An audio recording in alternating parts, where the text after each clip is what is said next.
Welcome back to QZ Stories, where real drama meets shocking justice. If you love true neighbor showdowns, HOA meltdowns, and stories that end with karma served cold, make sure to hit subscribe so you never miss the next twist. It started like any other peaceful morning on my ranch. The sun was climbing, the grass shimmered with dew, and my horses moved slowly across the field, tails swishing in rhythm. The world felt steady, calm, almost too calm. And then the silence broke.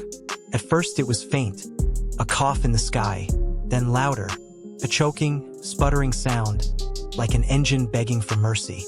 I looked up, shielding my eyes. There it was, a small plane, a single-engine Cessna, wobbling dangerously. My chest tightened as it dipped lower, wings tilting like a drunk stumbling down a staircase. "Come on, pull up, pull up," I whispered to no one. But it didn't.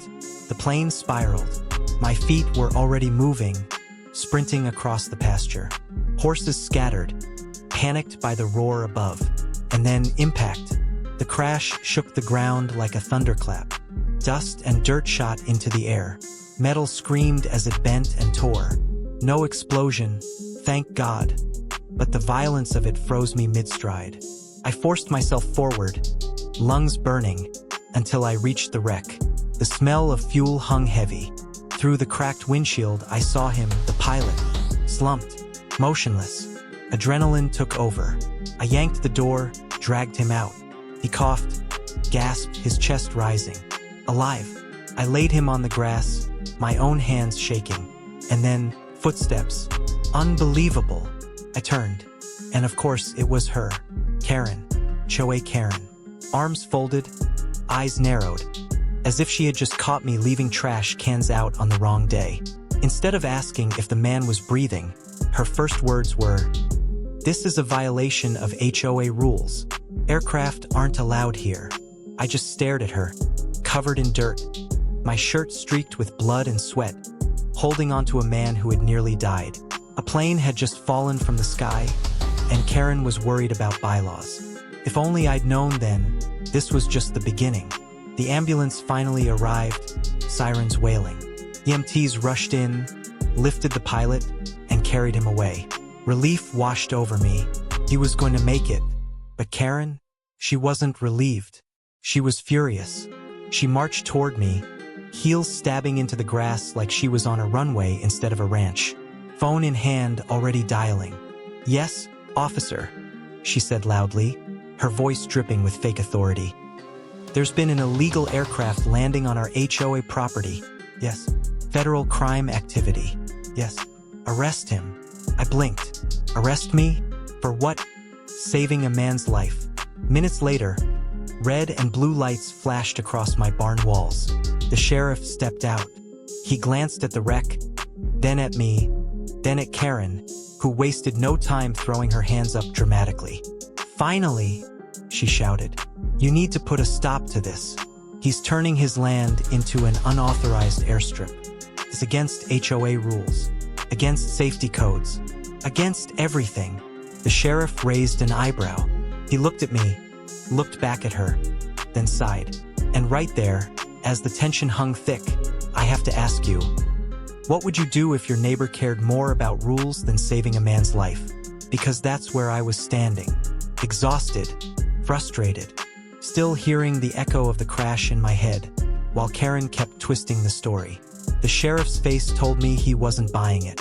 But Karen? Oh, she wasn't done. Not even close. Most people would have stopped. But Karen wasn't most people.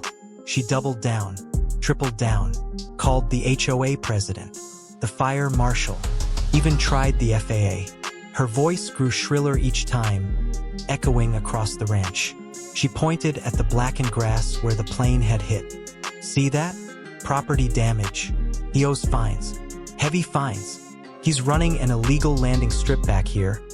I guarantee it." I tried to keep calm, but neighbors began gathering, curious faces peeking out, and Karen loved it. She loved the attention.